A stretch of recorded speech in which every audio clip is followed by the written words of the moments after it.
Assalamualaikum warahmatullahi wabarakatuh.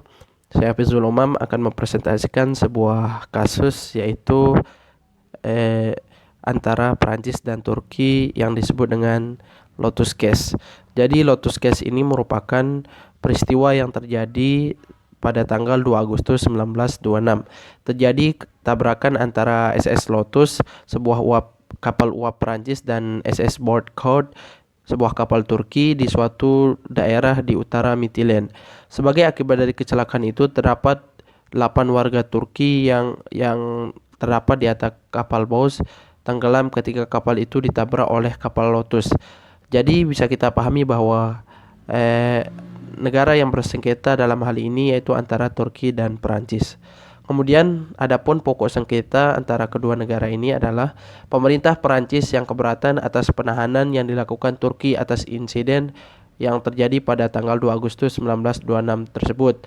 Tindakan penahanan itu dianggap tindakan yang tidak sesuai dengan hukum internasional, sehingga terjadilah sengketa di antara kedua negara karena Perancis mengadukan hal ini ke Mahkamah Internasional. Adapun argumen dari masing-masing pihak, yang dalam hal ini Turki menganggap bahwa penangkapan atas kapten kapal Lotus yang bernama Mdemnos dengan alasan telah melakukan tindakan kejahatan pidana pembunuhan yang telah menimbulkan korban dan menyebabkan kerugian terhadap kapal tambang Turki. Sedangkan di pihak Perancis berargumen bahwa penahanan yang dilakukan Turki karena dianggap tindakan itu tidak sejalan dengan hukum internasional dan Turki tidak memiliki yurisdiksi untuk mengadili perkara itu, serta berpandangan bahwa negara benderalah yang memiliki yurisdiksi eksklusif atas kapal di laut lepas atau floating island theory. Kemudian ada analisis putusan Mahkamah Internasional di sini bahwa ada beberapa hal yang diputuskan oleh Mahkamah Internasional atas peristiwa yang terjadi antara Turki dan Perancis ini, yaitu yang pertama memutuskan bahwa tidak ada kaidah kebiasaan yang memberikan yurisdiksi pidana eksklusif dalam kasus tabrakan di laut lepas dari pihak negara bendera kapal. Jadi, berkenaan dengan semua insiden di atas kapal, karena dari materi yang relevan yang dipertimbangkan perundang-undangan nasional tidak konsisten, tidak ada kecenderungan yang seragam untuk dapat disimpulkan dari traktat-traktat serta adanya perbedaan pandangan di antara para sarjana. Untuk itu, yurisdiksi dapat dilaksanakan juga oleh negara bendera kapal atas kapal di mana tindak pidana yang mengakibatkan timbulnya tabrakan. Kemudian putusan yang kedua dari Mahkamah Internasional yaitu memutuskan bahwa tidak ada pembatasan atas pelaksanaan yurisdiksi oleh setiap negara kecuali jika pembatasan itu dapat diperlihatkan dan dengan bukti konklusif yang keberadaannya sebagai suatu prinsip hukum internasional.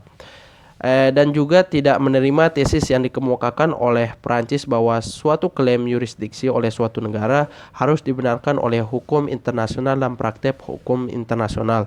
Kewajiban tersebut terletak di pihak negara yang menyatakan bahwa pelaksanaan yurisdiksi itu sah untuk memperlihatkan bahwa praktek yurisdiksi itu dilarang oleh hukum internasional. Kemudian putusan yang ketiga yaitu terkait dengan tanggung jawab pidana atau disiplin nahkoda oleh suatu negara atau setiap orang lainnya dalam kapal, maka tidak boleh ada penuntutan pidana atau disiplin terhadap orang-orang tersebut kecuali di hadapan peradilan atau pejabat administrasi dari negara bendera atau negara dari mana orang tersebut menjadi warga negaranya.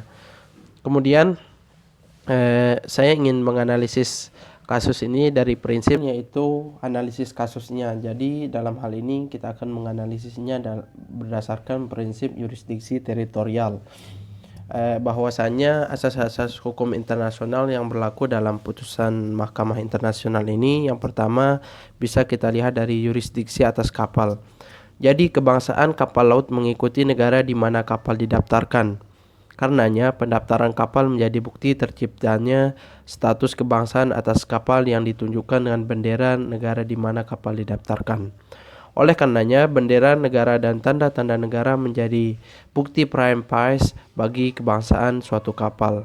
Adanya kebangsaan kapal ini menjadikan negara bendera memiliki kualitas sebagai penjamin, guarantor, dan pelindung atau protektor atas kapal itu dalam kegiatannya. Kapal perang juga tunduk pada yurisdiksi negara bendera dan memiliki kekebalan terhadap yurisdiksi negara lain. Namun, jika kapal tersebut tidak menaati peraturan yang dikeluarkan oleh negara pantai mengenai lalu lintas laut teritorial, maka negara pantai dapat menuntut kapal perang untuk segera meninggalkan laut teritorialnya. Kemudian yaitu asas teritorial objektif, yaitu bahwasanya beberapa negara memang melaksanakan yurisdiksi terhadap pelanggarnya dimulai di negara lain, tetapi diselesaikan di dalam wilayah mereka atau menimbulkan akibat yang merugikan ketertiban sosial di dalam wilayah mereka.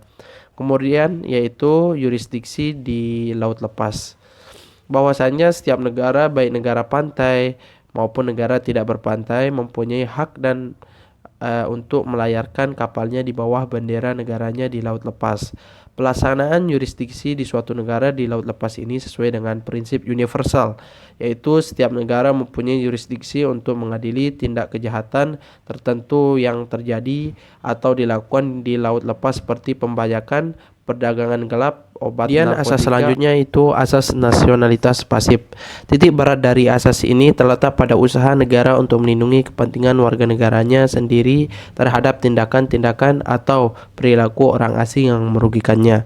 Jadi, warga yang bukan warga negaranya ditundukkan di bawah hukum nasionalnya disebabkan oleh karena perbuatan atau perilaku orang asing yang merugikan kepentingan warga negaranya, dan orang asing itu dapat dihukum oleh negara yang dirugikan jika pelaku berada di wilayahnya. Dalam sengketa Lotus antara Prancis dan Turki ini bisa kita pahami bahwa permasalahan kedaulatan negara di luar wilayah teritorial menjadi faktor utama di mana Turki melakukan tindakan asas perlindungan guna pembelaan atas 8 korban awak kapal Turki, dan asas nasionalitas pasif yang berarti bahwa suatu negara memiliki jurisdiksi untuk mengadili orang asing yang melakukan tindak pidana terhadap warga negaranya di luar negeri.